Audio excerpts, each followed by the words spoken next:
Poner una fecha de inicio a esta historia es una tarea compleja, por no decir imposible, y tediosa, por no decir imposible otra vez. Primero, porque es la cuarta entrega de una serie más larga sobre la historia de la familia Trastámara. Ya sabéis que tenéis disponibles los 3 primeros capítulos de la serie aquí en el programa sin ningún problema. Pero también es difícil porque a fin de cuentas hablamos de una historia donde se mezclan muchos personajes de distintas naciones, de distintos años, y hay asuntos que afectaban a la época de los Trastámara y a la familia de los Trastámara, que trascendían a ellos, que iban más allá, que venían de otras partes, de otro tiempo. Ellos pensaban en su pasado, igual que nosotros pensamos en nuestro pasado, y nos condiciona nuestro pasado, pues ellos tenían que vivir pensando en su propio pasado. ¿Y cuál era el pasado de los Trastámara? ¿Qué estaba ocurriendo que podía afectarles a ellos? Primero, su origen bastardo.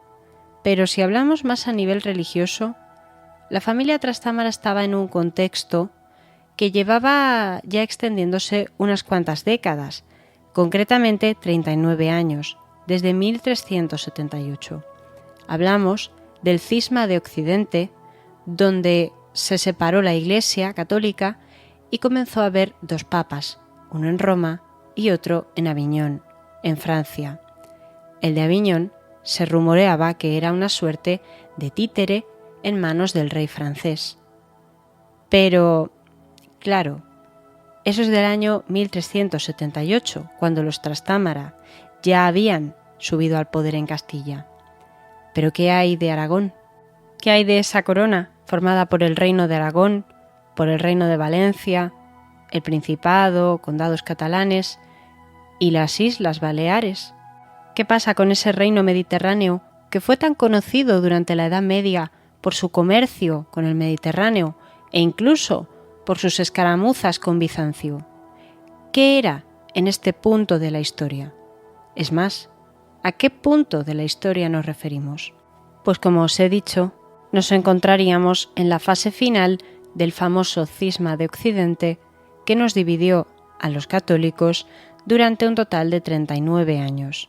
Nos encontramos en los primeros años del siglo XV.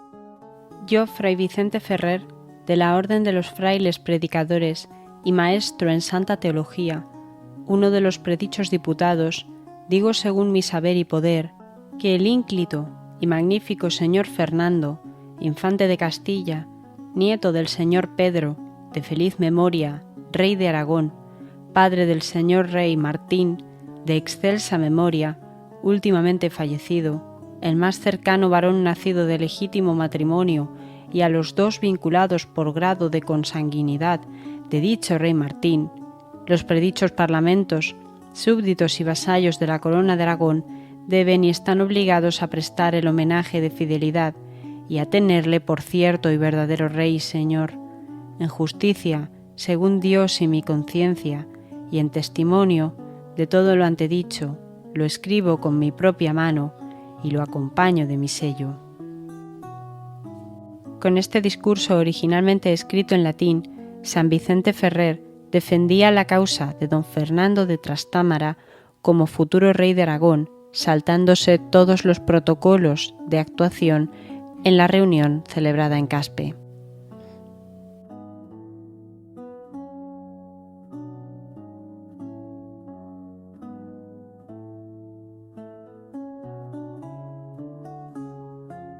El 25 de marzo del año 1409 se convocó un concilio en Pisa, al cual acudieron buena parte de los teólogos y miembros de las altas esferas de la Iglesia europea.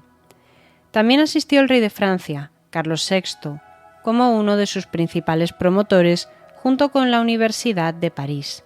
Pronto, además, se les unieron representantes de Inglaterra y, Alemania.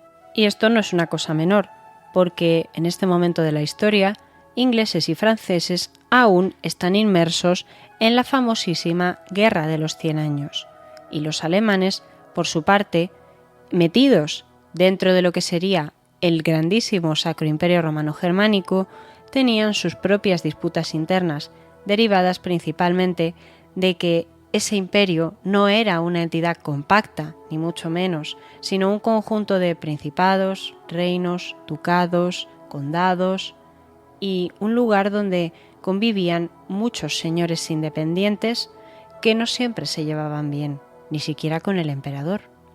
Por eso fue un asunto tan llamativo y tan fuera de la norma que todos se uniesen para un mismo motivo: volver a unificar la Iglesia Católica en una sola, hacer que únicamente quedase un papa sobre Europa. En apariencia era algo que podía interesar a todos, porque siempre habían nacido posibles disidencias dentro de la Iglesia, a veces miembros del clero, a veces personas normales como vosotros y como yo, gentiles, que tomaban o intentaban tomar su propia interpretación de la Iglesia. Y en este siglo XV, a principios, aparecería uno de estos personajes en la región de lo que a día de hoy es la República Checa, en la figura de un hombre llamado Jan Hus. Pero eso es otra historia, simplemente lo digo para que lo tengáis en mente. Porque ¿sabéis quiénes fueron los únicos que no se presentaron en el concilio, decidiendo, además, convocar sus propios concilios a modo de respuesta en contra del concilio de Pisa? Pues fueron ni más ni menos que los dos papas que estaban, uno en Roma y el otro en Aviñón, y que a estas alturas compartían el temor a que el concilio de Pisa les obligara a renunciar a ambos, para que así nombrasen a un nuevo papa que, esta vez sí, complaciese a todos. ¿Cuáles eran sus nombres? El candidato de la sede de Roma se llamaba Gregorio XI, pero para nuestra historia aragonesa, el más importante es el papa que estaba en Aviñón en aquel momento, pues era aragonés, miembro de una de las familias más importantes de la corona. Su nombre original era Pedro de Luna, pero era conocido por la Iglesia Católica como Benedicto XIII, y por los españoles, de forma más coloquial, y lo vamos a llamar así el resto del programa, el Papa Luna. Y entre los apoyos que siempre había mantenido el Papa Luna, no podían faltar los reyes de su patria, los reyes de la corona de Aragón, aquellos que siempre le apoyaron a él y aquellos cuyo aprecio, cuyo cariño el Papa necesitaba a vida o muerte, ocurriese lo que ocurriese. Pero lo que Benedicto XIII, lo que el Papa Luna no se imaginaba, es cómo su propia intervención en la elección del futuro rey de Aragón iba a alterar tanto su propia vida. Pero para entender esto y saber qué relación tiene con la familia Trastámara, los reyes de Castilla en aquel momento, tendremos que recapitular un poquito sobre la historia reciente en aquel momento, de la corona de Aragón. Pedro IV el Ceremonioso, Pere IV el Cerimoniós, permitidme que por una vez sepa hablar un idioma, rey de Aragón, de Valencia, de Mallorca, duque de Atenas y Neopatria, conde de Barcelona y Ampurias, aquel que se alió, emparentó y guerreó a partes iguales con los nuevos reyes castellanos de la Casa Trastámara, falleció en enero de 1387, dejando como heredero a su hijo mayor Juan, quien es recordado por la historiografía como Juan I de Aragón. Pero de Juan no hay mucho que decir en esta historia, no es que él no tenga historia, sino que en este caso no.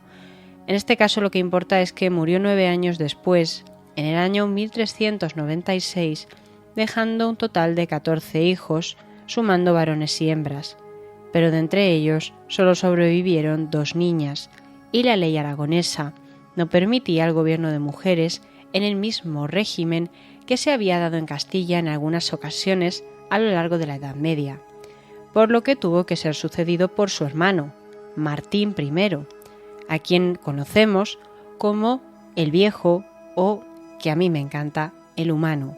Y aquí necesito hacer una valoración personal, porque ser rey y que tu apodo sea el humano me suena muy elegante, sinceramente. Pero a lo que vamos. Martín gobernaría un total de 14 años y estaría casado en 2 ocasiones. La primera con la reina María de Luna. Sí, lo habéis oído bien. El mismo apellido y linaje que el Papa Luna, aunque por lo que parece necesariamente el parentesco no era muy cercano. Con ella tuvo un hijo que llegaría a ser rey de Sicilia, Martín el Joven, pero que no logró sobrevivir a su padre. La segunda ocasión, el segundo matrimonio de Martín el Humano, fue con la reina Margarita de Prades, con quien directamente no tuvo hijos. Pero, ¿sabéis qué es lo más interesante de todo esto?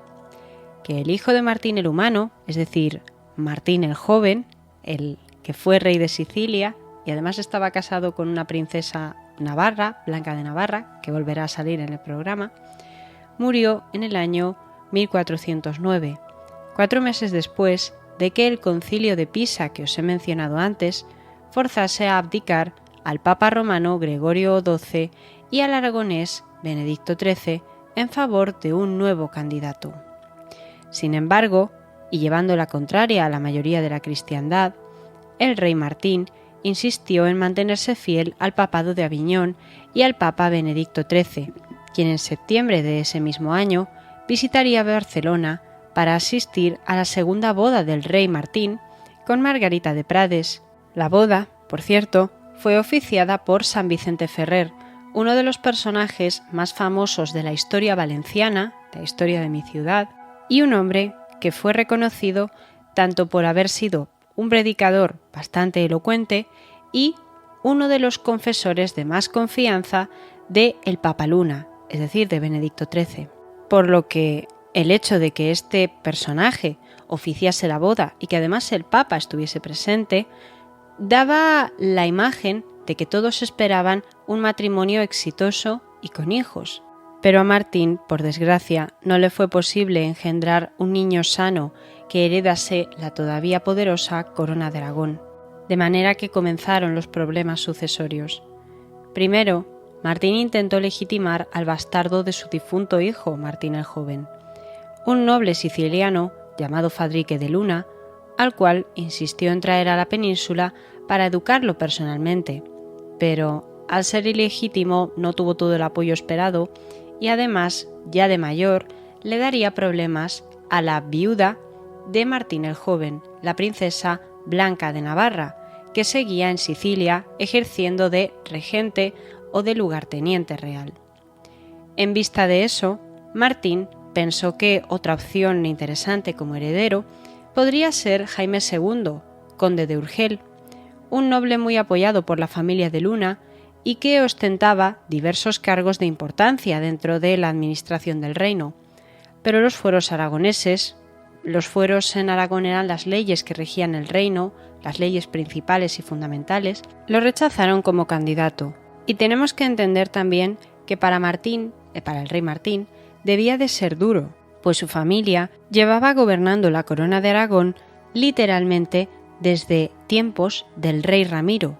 En el programa que hice sobre el Cid la semana pasada, hablo brevemente sobre este hombre, aunque no llego a explicar su historia, pero lo que sí que digo es que está considerado como el primer rey de Aragón, aunque no está probado que utilizase el título de rey.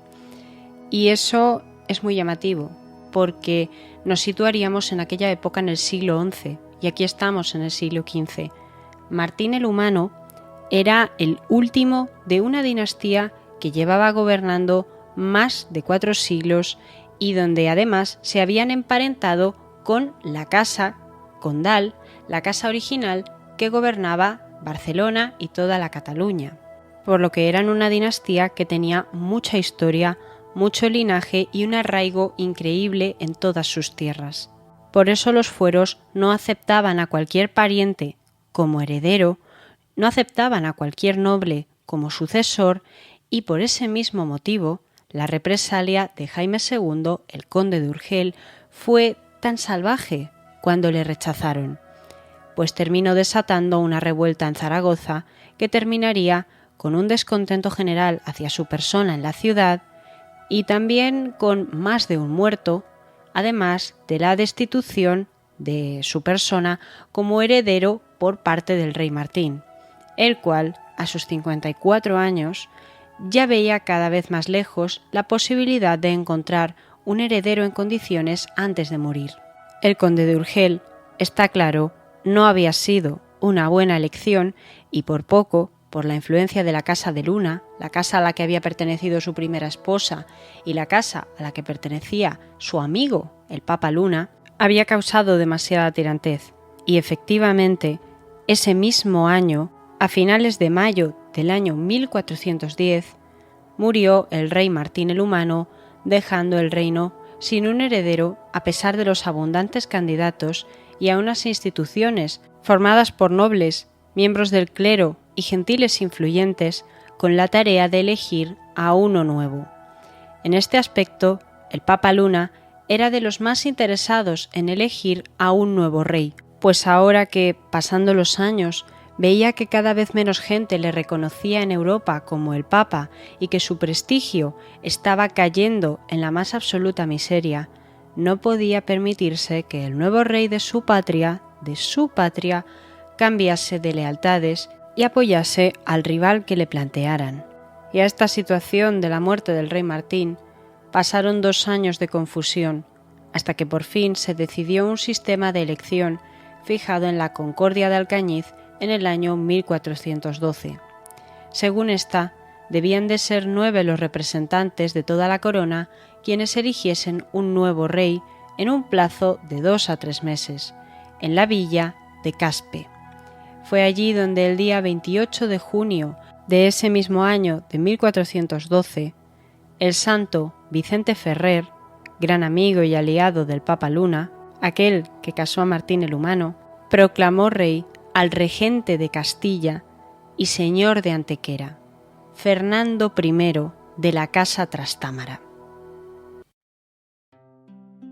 Dará leña, carbón, sal grosa, coles, espinaces, pueros, cebollas, miel, vinagre, salsa verde y otras hierbas, mostacha, oruga molida, almendolas, huevos, agrás, mantega, arroz, fideus, queso fresco et seco, garbanzos, lentellas y otras legumbres, leite de cabra, ollas de tierra, óleo, gallinas, perdices 2 pares, o en tiempo de pollos, en lugar de las perdices, 2 pares de pollos, carnero, vacua e tocino, aquel que será necesario a los platos del señor rey et de los caballeros que se asentarán a la taula del dito señor. Un caballero o 2. Acuerdos que se tenía entre el rey Fernando I y su abastecedor oficial, Joan Sánchez de Calatayud. Se trataba de organizar la comida que se iba a servir en la mesa del rey.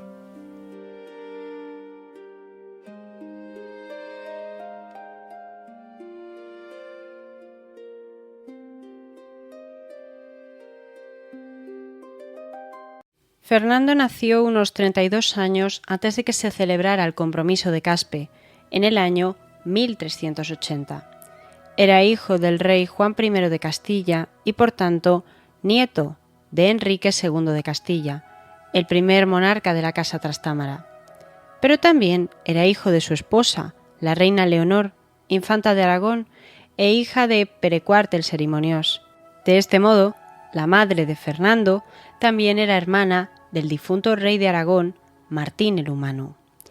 Esto ya habría dado unas posibilidades muy buenas al joven Fernando, de no ser porque nació siendo el segundo hijo, aquel que no gobernaría nunca en Castilla, a pesar de la complexión frágil y enfermiza de su hermano mayor, el futuro Enrique III de Castilla.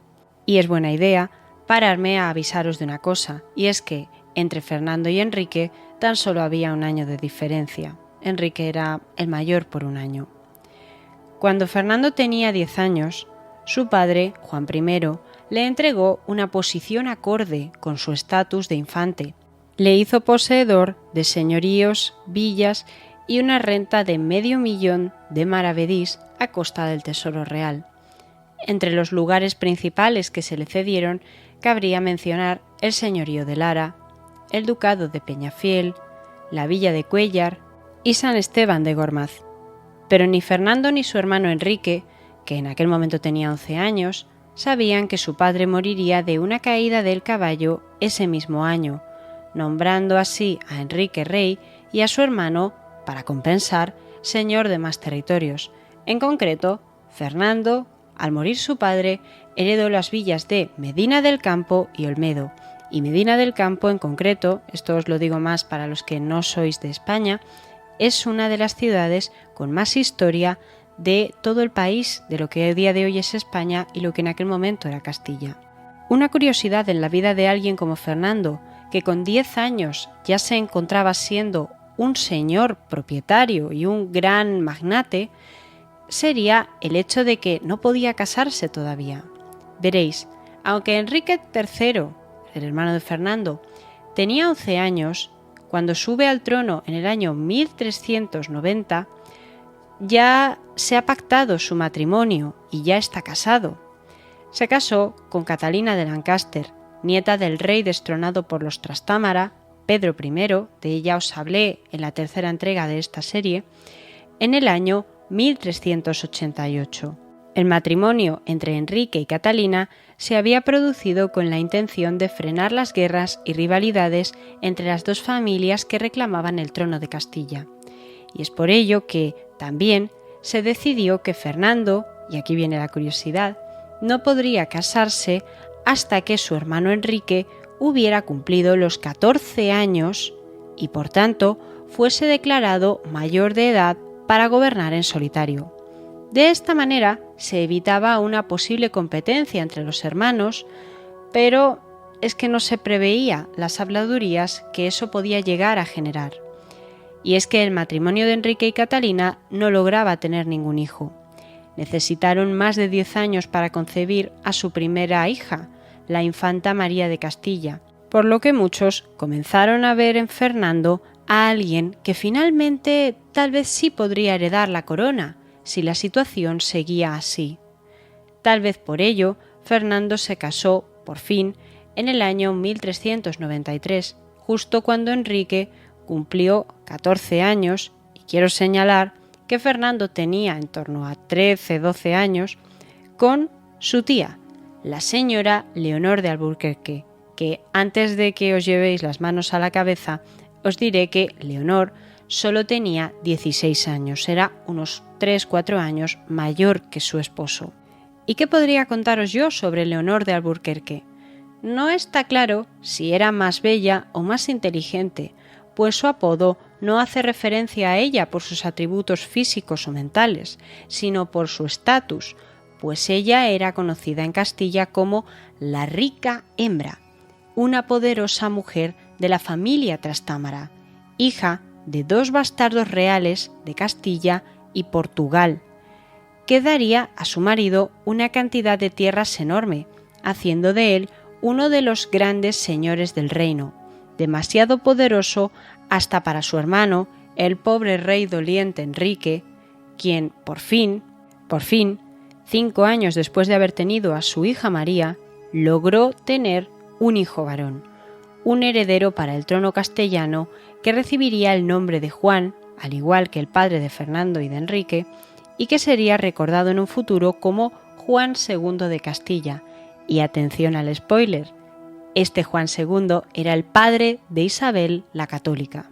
Pero para el momento en que nació su sobrino Juan, Fernando ya tenía 6 hijos sanos y al año siguiente tendría otro. En total, 5 niños y 2 niñas que más tarde se convertirían también en grandes magnates y señores de influencia dentro y fuera de Castilla. Quizás sea por el estrés de la corona, pero lo cierto es que un hermano tuviese tantos hijos sanos y el otro tuviese tantas dificultades para traer a 2 al mundo, es un drama, y en aquella época lo era todavía más. Si queréis conocer brevemente a los hijos de Fernando, os los voy a presentar. El mayor nació en 1394 y se llamaba Alfonso, que llegaría a ser Alfonso el Magnánimo, futuro rey. 4 años más tarde vino al mundo Juan, que llegaría a ser conocido como el Grande, futuro rey también, y futuro padre de Fernando el Católico. Después vendría Enrique, en el año 1400, 2 años después de tener a Juan. Enrique sería duque de Villena, conde de Alburquerque, conde de Ampurias y gran maestre de la Orden de Santiago. Después, 2 años más tarde de Enrique, que esto iba teniendo de 2 en 2, llegaría Leonor, quien llegaría a ser esposa del rey de Portugal. A ella, 1 año más tarde, la seguiría María, la cual se terminaría casando con su primo, el rey Juan II de Castilla. Pero cuidado, porque María de Aragón no fue la madre de Isabel la Católica. Luego estaría Pedro, el conde de Alburquerque. Y por último, Sancho, quien no llegaría a la edad adulta. Pero para este momento todos eran niños e incluso bebés, y la dicha por el nacimiento de un heredero para Castilla, el pequeño infante Juan, duró poco, pues al año de haber nacido, el padre de este bebé, el rey Enrique III el Doliente, murió de forma imprevista mientras preparaba la guerra contra el reino nazarí de Granada. Pero como el infante solo era un bebé, fue necesario organizar una regencia donde las 2 personas de mayor estatus en Castilla colaborasen. Una era la reina Catalina de Lancaster, viuda de Enrique, y el otro era Fernando, su hermano. Pero los cuñados no se soportaban, y sus disputas continuas, unidas al interés de Fernando en volver a declarar la guerra a los de Granada, les empujó a dividir el reino en 2 áreas de influencia, correspondiendo a Fernando la mitad sur. Después de esto, y a pesar de las continuas disputas, vinieron años de cierta calma para la familia, durante los cuales Fernando pudo ir asegurando y pensando más detenidamente la situación de cada uno de sus hijos, pues tenía muchos hijos, y colocarlos a todos requiere de tiempo, requiere de dinero y requiere de esfuerzo y contactos.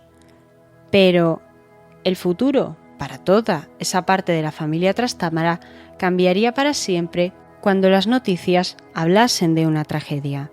El tío materno de Fernando, el rey Martín el Humano, había muerto. De esta manera, la carrera de Fernando por alcanzar una corona distinta a la de Castilla, la corona de Aragón, había comenzado y tenía muchos puntos a vencer. Y que este reino era muy pobre para 5 hijos infantes que el rey tenía, criados en aquella grandeza y riqueza de estados y en supremo señorío, a donde cada cual de ellos tenía un infantado, y cuando la pobreza de las cosas de acá no satisfaciesen a su ambición, era cierto nacer de ello el desprecio general de todo y el odio y aborrecimiento de nuestras leyes y costumbres. Declaraciones del aragonés Jerónimo de Zúñiga sobre los hijos del rey Fernando.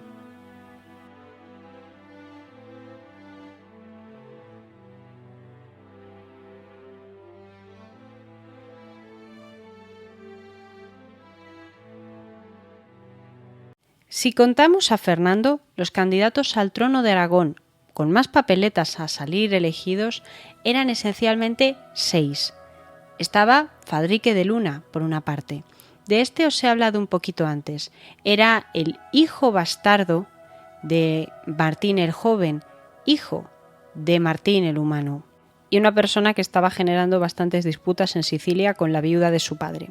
Luego estaba Jaime II de Urgel, que a pesar de lo ocurrido en Zaragoza con su revuelta ante la negativa de los fueros, seguía siendo un candidato a tener en cuenta, pues parte de la familia de Luna le apoyaba y además también estaba el hecho de que era descendiente del rey Alfonso IV de Aragón. Después estaba Alfonso de Aragón el Viejo. Este hombre ya era anciano y sí, también era nieto de un rey aragonés, pero murió poco antes de que se celebrase el compromiso de Caspe. O bueno, mejor dicho, la reunión que daría lugar al compromiso de Caspe. Luego estaba Luis de Anjou, que tampoco iba a ser uno de los más cercanos, pues era pariente por una línea más parcial de Martín el Humano.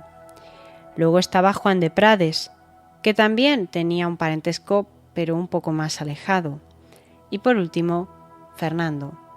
Fernando era nieto del rey Pedro IV el Ceremonioso, y además era sobrino por parte de madre del rey Martín el Humano. Era el que más parentescos tenía, el que mejor relacionado estaba y el más poderoso de todos, además de que contaba con la aprobación del Papa Luna, pues su hermano Enrique III de Castilla, en vida también había apoyado la idea de que el Papa Luna siguiese en el cargo. Por tanto, sí, aunque todavía había dudas sobre quién sería finalmente elegido, también San Vicente Ferrer coincidía en que Fernando era la mejor opción para ejercer las labores de rey. Había ejercido como regente en Castilla, tenía los contactos, tenía los recursos y tenía todo lo necesario para convertirse en un gran monarca. Y bueno, vamos a dejar fuera de eso el hecho de que los intereses de la Iglesia que formaban el Papa Luna y Vicente Ferrer, en aquel momento tenían sus propios intereses. Digamos que el antiguo rival del Papa Luna para la silla de San Pedro, Gregorio XII, el candidato de Roma, había abdicado finalmente y eso le ponía a él en una situación muy complicada porque todos comenzaban a presionarle para que de una vez abandonase el cargo. Pero a lo que vamos, Fernando fue proclamado rey el 28 de junio de 1412 y tuvo que empezar un reinado lleno de desafíos, comenzando por ganarse a la nobleza, que aún le miraba con ojos extrañados de desconfianza por ser castellano, y siguiendo por ganarse el respeto de sus contrincantes en la selección de Caspe, en especial del conde Jaime de Urgel, que ya en el pasado había causado una peligrosa y violenta revuelta en Zaragoza. Fernando debía actuar con rapidez y asegurarse la alianza de personajes tan importantes como Blanca de Navarra, la reina regente y lugarteniente de Sicilia, que había estado casada con el hijo de Martín el Humano. Fernando siguió manteniéndola en su puesto por un tiempo, poniéndose en contra del hombre que buscaba arrebatarle el reino de la isla mediterránea, el bastardo del primer marido de Blanca y rival al trono aragonés en Caspe, Fadrique de Luna. Mientras tanto, a finales de 1413, el emperador del Sacro Imperio Romano Germánico, Segismundo de Luxemburgo, convocó un concilio en la ciudad de Constanza, en la actual Alemania, para acabar por fin con el cisma de Occidente. Buscaban acabar con ello de una vez por todas porque ya no aguantaba nadie en Europa esa situación de que haya más de un papa. Incluso en este punto de la historia había hasta 3 papas, lo cual era insostenible. La idea inicial era que el papa que presidió aquel concilio, el papa Juan XXIII, elegido por los antiguos partidarios del concilio de Pisa, quedase proclamado como único papa válido para todos. El papa Luna de Aviñón y el papa Gregorio XII de Roma temían por su futuro.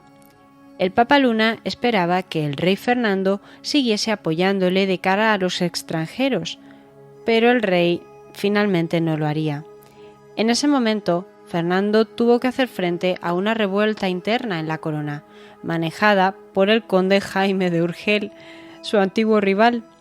No fue una revuelta demasiado grande o imposible de controlar, pues solo duró unos meses, ya que tuvo 3 focos muy localizados en torno a Huesca, Buñol y Balaguer.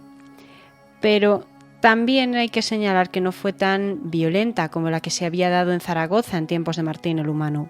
¿Qué ocurrió? Pues que un documento redactado en Perpiñán en 1415 recoge la negativa del rey Fernando a seguir apoyando al Papa Luna en sus pretensiones, por lo que aquel concilio de Constanza, que duraría 3 años más, el Papa aragonés, que había recibido el apoyo de los franceses en Aviñón y que tanto había disfrutado de la simpatía de los anteriores reyes, cayó en desgracia. De forma definitiva, por supuesto. Ese mismo año, el rey Fernando nombró a su segundo hijo Juan como lugarteniente de Sicilia, devolviendo a la reina Blanca a la corte de su padre en Navarra, donde aguardaría para convertirse en reina de ese reino, y casó a su hijo mayor y heredero, Alfonso, el futuro rey Alfonso V, con su prima, la hija de su difunto hermano Enrique. Nos referimos, por supuesto, a la infanta María de Castilla, que por cierto se casaron en la Catedral de Valencia. En cuanto al resto de los hijos de Fernando, ya en aquel momento se les comenzaba a conocer popularmente como los infantes aragoneses y ya iban manejando sus propias pretensiones. Este grupo de hijos del rey llegarían a tener una fama probablemente parecida a la que tienen a día de hoy los hijos de los millonarios, por ser gente influyente, por ser los hijos de un hombre poderoso que estaba casado con una mujer también muy poderosa y por ostentar el cargo que quisieran básicamente. Fernando fue lo bastante hábil como para ser capaz de alejar a sus enemigos de la corona de Aragón. Cuando consiguieron sofocar la revuelta del conde de Urgel, lo que hicieron fue enviarle a Castilla a que lo encerraran en el castillo de Urueña, en Valladolid, muy lejos, para que no molestase. Fernando había ganado, se había asentado en el poder en la corona de Aragón junto a su esposa Leonor de Alburquerque y, con solo 36 años, ostentaba el respeto de la mayor parte de sus reinos. Incluso comenzó a hablar de pactar el matrimonio de su segunda hija, María, con su sobrino y rey de Castilla, Juan II, el muchacho en cuya regencia había participado él mismo. A pesar de las reticencias de su cuñada, la reina madre de Castilla, Catalina de Lancaster, todos sabían que unir a sus propios hijos en matrimonio era la mejor forma de afianzar los lazos familiares y de alianza política y militar, más ahora que la Iglesia estaba en un momento de tanto cambio. No obstante, Fernando no vivió lo suficiente para ver su propio éxito, pues falleció en abril del año 1416 en Igualada, cerca de Barcelona. No llegó a ver cómo su hija María se convertía en reina de Castilla, ni cómo su otra hija Leonor se convertiría en reina de Portugal.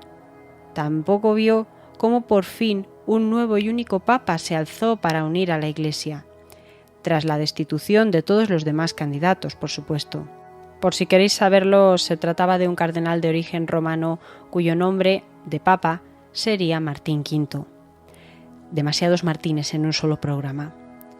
Pero Fernando tampoco vivió para ver cómo su segundo hijo, Juan, tras fracasar en el intento de hacerse con el reino de Nápoles por medio del matrimonio con la reina de este lugar, se convertía en rey de Navarra por su matrimonio con la mujer que había estado casada con el hijo de Martín el Humano.